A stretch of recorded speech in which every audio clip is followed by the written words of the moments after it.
maa ngi leen di nuyu bu baax man la Mamadou Ndoye Bane seen soppe seen xarit inspecteur Ndoye Bane waaw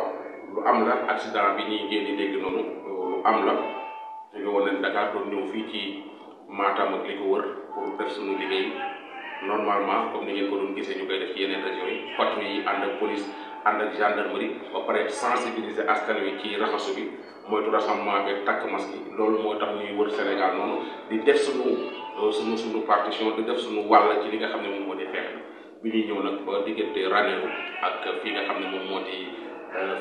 moo di Wuro Sogi ci la suñu oto bi def dérapé def 4 tonneaux wax dëgg yàlla oto bi moom yàq na carrément yàq na complètement mais yàlla dogal na ni ñun ñi ci nekkoon di 4 personnes wax dëgg yàlla